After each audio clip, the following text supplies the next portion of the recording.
الحمد للہ رب العالمین والصلاة والسلام علی خاتم الانبیاء والمرسلین محمد وآلہ وصحبہ اجمعین اما بعد رب اشرح لی صدری ویسر لی امری واحلل عقدۃ من لسانی یفقہوا قولی۔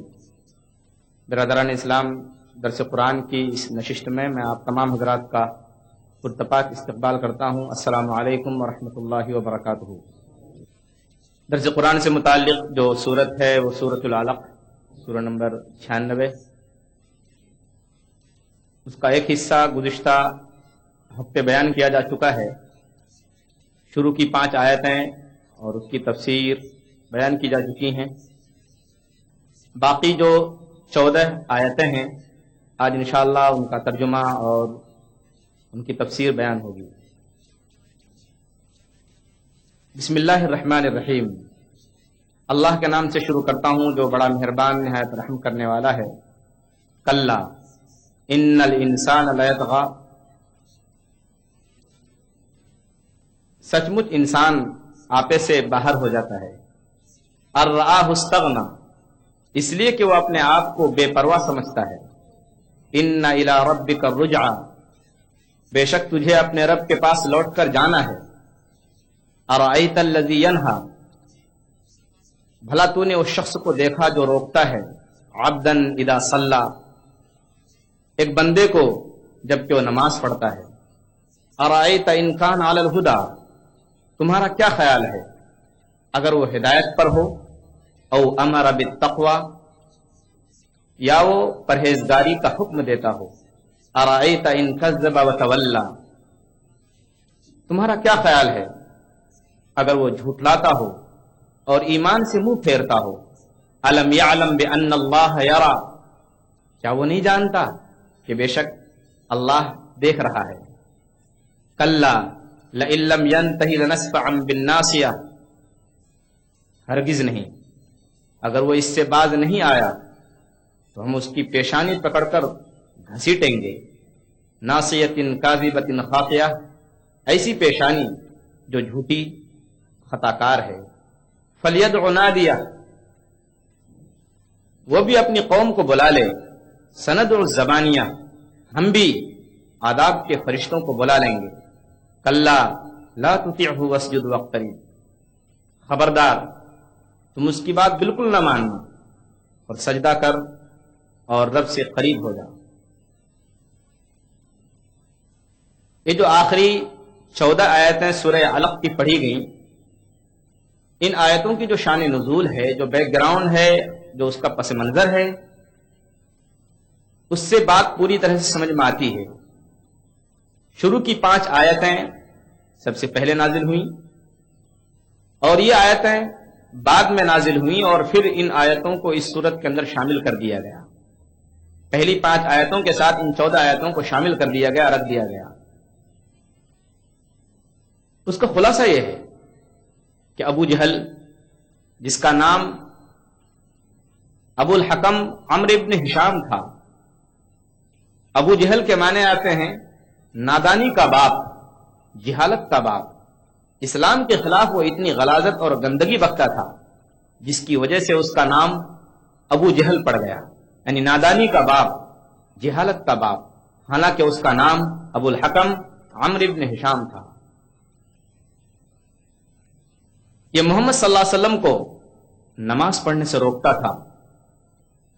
چنانچہ صحیح بخاری حدیث نمبر 4958 کے اندر ہے کہ ابو جہل نے کہا کہ اگر میں نے محمد صلی اللہ علیہ وسلم کو نماز پڑھتے ہوئے دیکھ لیا تو خدا کی قسم میں اس کی گردن پر اپنا پیر رکھوں گا اور اس کو ذلیل کر دوں گا۔ حضور اکرم صلی اللہ علیہ وسلم تک جب یہ بات پہنچی تو حضور اکرم صلی اللہ علیہ وسلم نے کہا خدا کی قسم اگر وہ ایسا کرتا تو فرشتے اس کو پکڑ لیتے۔ بس یہی بات ہے جو اللہ تبارک و تعالیٰ نے ان آیتوں میں بیان کی ہے۔ اب اللہ تعالیٰ فرماتے ہیں کلا ان الانسان لیطغی، ہرگز نہیں، بے شک انسان آپے سے باہر ہو جاتا ہے۔ یہاں انسان سے مراد ابو جہل ہے، انسان سے مراد اس آیت کے اندر ابو جہل ہے، اور اس کے علاوہ وہ تمام لوگ مراد ہیں جو مال و دولت اور پیسہ ملنے کے بعد اللہ کا شکر ادا کرنے کے بجائے تکبر، گھمنڈ، پراؤڈ اور فخر میں مبتلا ہو جاتے ہیں۔ حالانکہ انسان کو سوچنا چاہیے کہ یہ مال اللہ کا دیا ہوا ہے، اللہ تبارک و تعالی ہم سے پوچھیں گے کہ یہ مال تم نے کہاں سے کمایا اور اس مال کو تم نے کہاں خرچ کیا۔ تو انسان کی کمزوری بتائی جا رہی ہے کہ نہیں، ہرگز نہیں، انسان آپے سے باہر ہو جاتا ہے۔ جب اس کو دولت مل گئی، دو پیسے ہاتھ آ گئے، تو انسان اپنے آپ کو آزاد شمار کرتا ہے، وہ سمجھتا ہے کہ میں بالکل فری ہوں، آزاد ہوں، مجھ سے کسی چیز کے بارے میں پوچھا نہیں جائے گا۔ آگے اللہ نے کہہ دیا انسان کو اِنَّ إِلَىٰ رَبِّكَ الرُّجْعَىٰ، کہ انسان تو یہ سوچتا ہے کہ تو آزاد ہے، تو فری ہے، تجھ سے کچھ پوچھا نہیں جائے گا، یہ تمہاری سوچ اور تمہارا خیال غلط ہے۔ اِنَّ إِلَىٰ رَبِّكَ الرُّجْعَىٰ، یقیناً تجھے اپنے رب کے پاس لوٹ کر جانا ہے اور اسے اس کے سامنے اپنے کیے ہوئے کا حساب دینا ہے۔ اور ایک اعتبار سے اس آیت میں تسلی دی جا رہی ہے حضور اکرم صلی اللہ علیہ وسلم کو اور ہر اس شخص کو جو دین کی بات پھیلانے میں مشغول اور مصروف ہے، کہ دیکھو تمہارے ساتھ جو اللہ کے دین کے دشمن کر رہے ہیں کرنے دو، ان سرکشوں کو اور ان بدماشوں کو معلوم ہو جائے گا، ان کی حقیقت ان کے سامنے کھول کر رکھ دی جائے گی جب یہ سب کے سب اللہ کے سامنے حاضر ہوں گے۔ ارأیت الذی ینہا عبدا اذا صلی، کیا تم نے دیکھا اس شخص کو جو روکتا ہے بندے کو جب کہ وہ نماز پڑھتا ہے؟ یہاں روکنے والے سے مراد ابو جہل ہے، اور عبدن یعنی بندہ جبکہ وہ نماز پڑھتا ہے، اس بندے سے مراد حضور اکرم صلی اللہ علیہ وسلم ہے۔ جیسا کہ میں نے ذکر کیا آپ کے سامنے کہ ابو جہل خانہ کعبہ کے اندر نماز پڑھنے سے حضور اکرم صلی اللہ علیہ وسلم کو روکتا تھا، منع کرتا تھا، حتیٰ کہ ایک روایت ہے ترمذی کی، صحیح روایت ہے، صحیح حدیث ہے، حدیث نمبر 3349، کہ نبی کریم صلی اللہ علیہ وسلم ایک مرتبہ خانہ کعبہ کے پاس نماز پڑھ رہے تھے، ابو جہل کا گزر ادھر سے ہوا اور اس نے محمد صلی اللہ علیہ وسلم سے 3 مرتبہ کہا الم انہک عن ھذا، کہ محمد کیا ہم نے تم کو یہاں نماز پڑھنے سے منع نہیں کیا تھا؟ کیا ہم نے تم کو یہاں نماز پڑھنے سے روکا نہیں تھا؟ کیا ہم نے تم کو یہاں نماز پڑھنے سے روکا نہیں تھا؟ 3 مرتبہ ایسا کہا۔ اس کے بعد اس نے کیا کیا کہ حضور اکرم صلی اللہ علیہ وسلم کے اوپر اور حضور صلی اللہ علیہ وسلم کی گردن پر اپنا پیر رکھنے کا ارادہ کیا، آگے بڑھا۔ حضرت عباس رضی اللہ تعالیٰ عنہما فرماتے ہیں کہ خدا کی قسم اگر وہ حضور اکرم صلی اللہ علیہ وسلم کے قریب ہو جاتا تو عذاب کے فرشتے ابو جہل کو پکڑ لیتے۔ صحیح مسلم کی روایت کے الفاظ یہ ہیں، حدیث نمبر 7065، کہ وہ حضور اکرم صلی اللہ علیہ وسلم کی طرف بڑھا اور اس نے پختہ ارادہ، پکا ارادہ کر لیا کہ اب نبی کریم صلی اللہ علیہ وسلم کی گردن پر اپنا پیر رکھوں گا، تو پھر پیچھے ہٹ گیا۔ اس سے کہا گیا کہ ابو جہل تو پیچھے کیوں ہٹ گیا؟ اس نے کہا خدا کی قسم میرے اور محمد صلی اللہ علیہ وسلم کے درمیان مجھے ایسا لگا کہ آگ کی ایک خندق ہے، ایک کھائی ہے، ایک گڑھا ہے میرے اور محمد صلی اللہ علیہ وسلم کے درمیان، اور پر والے فرشتے ہیں۔ حضور اکرم صلی اللہ علیہ وسلم نے فرمایا کہ خدا کی قسم یہ اگر اور آگے بڑھ جاتا اور میرے قریب ہو جاتا تو فرشتے اس کے جسم کا ایک ایک ٹکڑا کر دیتے، اس کی بوٹی بوٹی نوچ لیتے۔ اس کا ذکر ہے ارائیت الذی ینہا عبدا اذا صلی، کیا تم نے دیکھا اس شخص کو جو روکتا ہے بندے کو نماز پڑھنے سے جبکہ وہ نماز پڑھتا ہے؟ ابو جہل کو کہا جا رہا ہے کہ دیکھو تم ایک ایسے شخص کو اللہ کی بندگی سے روک رہے ہو جو انسانوں میں سب سے بہترین ہے، اور تم اس کو اس کام سے روک رہے ہو جس کام کے لیے اللہ تبارک و تعالیٰ نے ہر ایک کو پیدا کیا ہے۔ یہ تمہاری کتنی بڑی بیوقوفی اور بدبختی ہے۔ آگے اس کو اللہ نرمی کے ساتھ سمجھا رہے ہیں، پہلے اللہ چھوٹ دیتے ہیں، پہلے نرمی کے ساتھ سمجھا رہے ہیں۔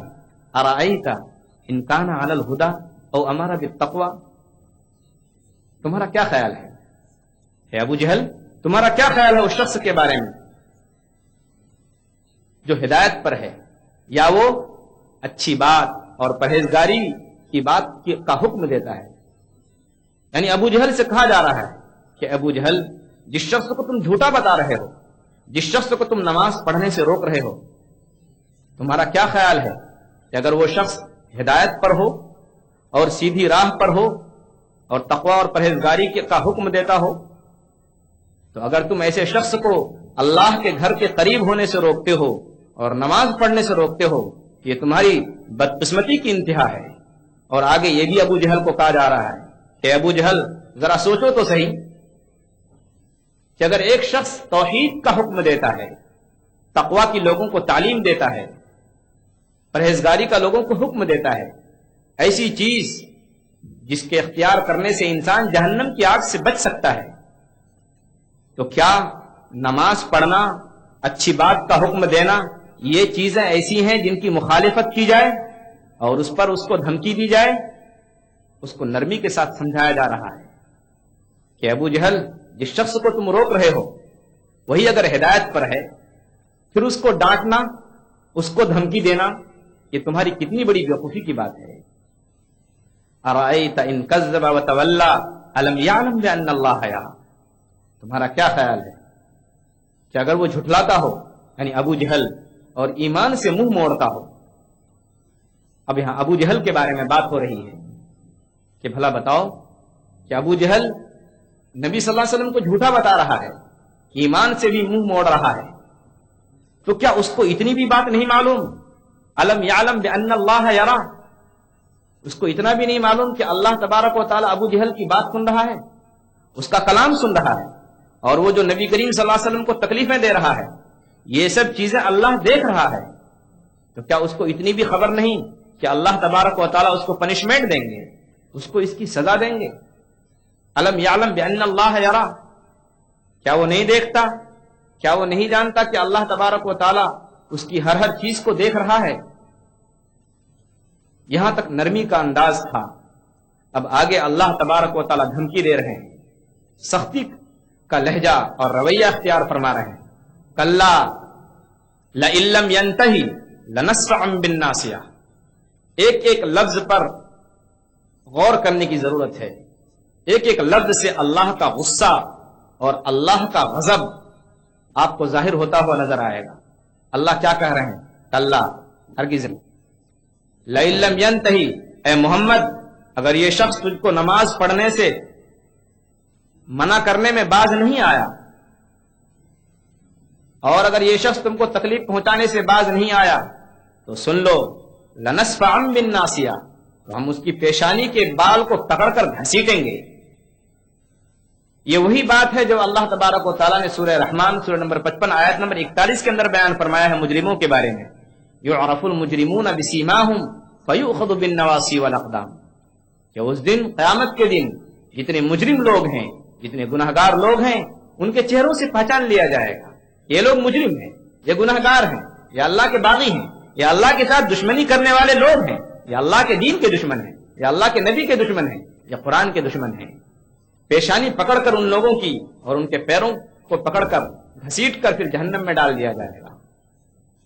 اسی لیے علماء کلام فرماتے ہیں کہ گرچہ اس آیت سے مراد ابو جہل ہے، یعنی ابو جہل کے بارے میں یہ آیت اتری ہے، لیکن جو شخص بھی اللہ کے بندوں کو اللہ کی عبادت اور نماز سے اور اللہ کے دین پر عمل کرنے سے روکے، اس شخص کا انجام بھی وہی ہوگا جو اللہ تبارک و تعالیٰ نے ابو جہل کا انجام اس آیت میں بیان فرمایا ہے۔ کلا لئن لم ینتہی لنسفعا بالناصیہ، ہرگز نہیں، اگر وہ باز نہیں آیا تو اے محمد ہم اس کی پیشانی کے بال پکڑ کر گھسیٹیں گے اس کو اور اس کو جہنم میں ڈال دیں گے۔ سوچیے اللہ تبارک و تعالیٰ کتنا غضبناک ہو رہے ہیں اور کتنے غصے کے انداز میں اللہ تبارک و تعالیٰ یہ بات بیان فرما رہے ہیں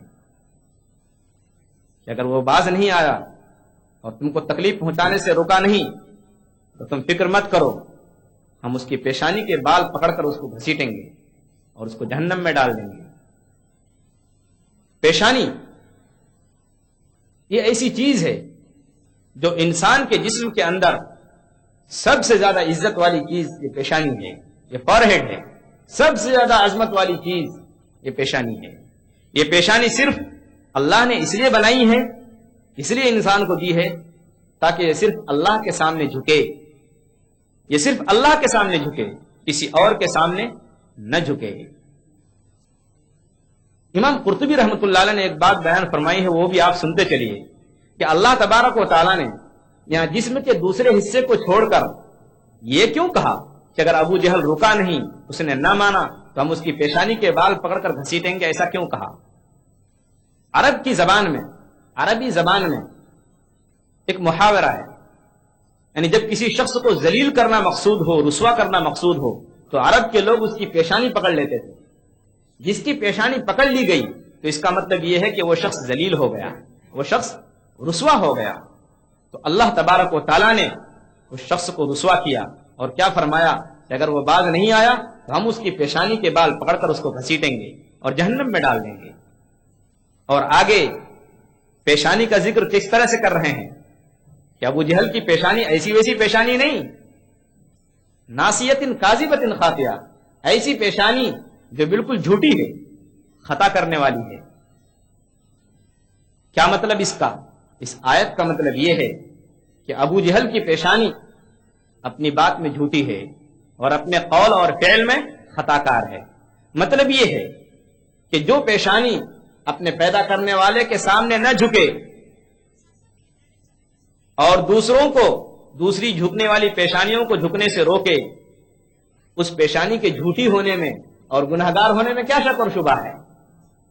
وہ پیشانی ہے ہی. اسی لیے مولانا امین حسن اصلاحی صاحب نے تدبر قرآن میں لکھا ہے کہ یہ شخص اتنا بڑا بدبخت ہے کہ جب اس نے اللہ کی بنائی ہوئی پیشانی کو اللہ کے سامنے جھکنے سے روکا تو ایسی جھوٹی پیشانی کی سزا یہی تھی کہ اس کو پکڑ کر جہنم میں ڈال دیا جائے. فَلْيَدْعُ نَادِيَهُ سَنَدْعُ الزَّبَانِيَةَ.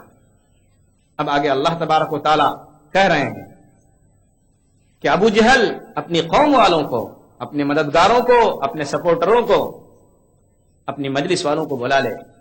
ہم بھی اپنے عذاب کے فرشتوں کو بلا لیتے ہیں.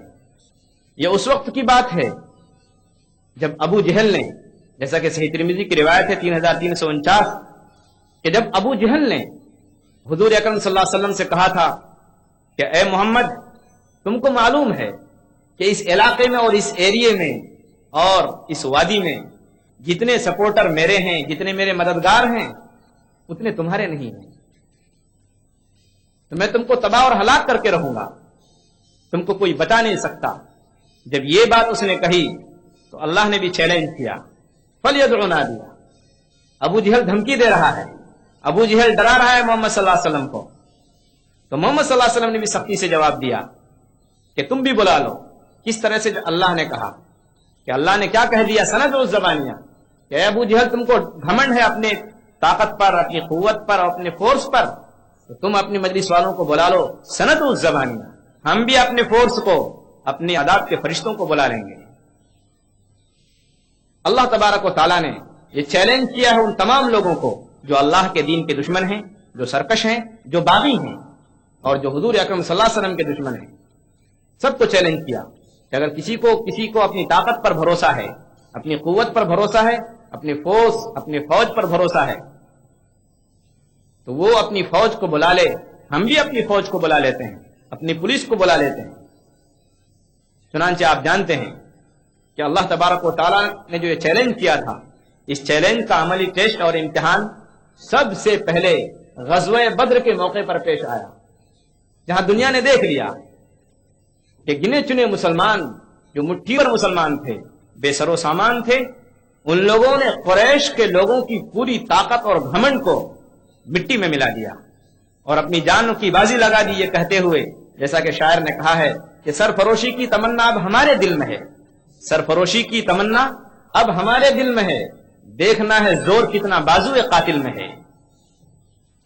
ان کی پوری طاقت، ان کا پورا گھمنڈ چکنا چور ہو گیا، مٹی میں مل گیا. علامہ اقبال نے صحیح کہا ہے کہ توحید کی امانت سینوں میں ہے ہمارے، توحید کی امانت سینوں میں ہے ہمارے، آسان ہی مٹانا نام و نشاں ہمارا. اس کے بعد آخری آیت ہے کلا لا تطعہ واسجد واقترب، خبردار تم اس کی بات ہرگز نہ ماننا، چاہے وہ ابو جہل ہو یا کوئی اور شخص ہو جو اللہ کی بندگی سے تم کو روکے، تم اس کی بات بالکل مت ماننا۔ یہاں حضور اکرم صلی اللہ علیہ وسلم سے کہا جا رہا ہے کہ محمد صلی اللہ علیہ وسلم تم اس مردود کی بات بالکل مت ماننا، اس کی بالکل پرواہ مت کرنا، ہم تمہاری حفاظت کریں گے، دشمنوں سے ہم تم کو ہر طرح سے محفوظ رکھیں گے، تمہارا کوئی کچھ بگاڑ نہیں سکتا، تم کو کوئی نقصان نہیں پہنچا سکتا۔ یہ آخری میں حضور اکرم صلی اللہ علیہ وسلم کو تسلی کے طور پر کہا گیا، اور آپ کے بعد تمام امت کے لیے یہ بات ہے اور ہر اس شخص کے لیے ہے جو اللہ کے دین کو پہنچا رہا ہو لوگوں تک، کہ دیکھو اگر تم کو کوئی نماز سے روکتا ہے، اللہ کی عبادت سے اور بندگی سے روکتا ہے، تو تم اس کی پرواہ مت کرو، اللہ تمہاری حفاظت کرے گا، دشمنوں سے تم کو بچائے گا، اور اپنی امان میں، اپنی حفاظت میں اللہ تبارک و تعالیٰ تمہیں ہر طرح سے رکھے گا۔ کلا لا تطعہ واسجد واقترب، خبردار تم اس کی بات بالکل مت ماننا، اور سجدہ کرو اور قریب ہو جاؤ، سجدہ کرو اور قریب ہو جاؤ۔ اسی پر میں اپنی بات ختم کرتا ہوں۔ وآخر دعوانا ان الحمدللہ رب العالمین۔ کسی بھائی کا کوئی سوال ہو ان 14 آیتوں سے متعلق یا پوری سورت سے متعلق تو کر سکتے ہیں۔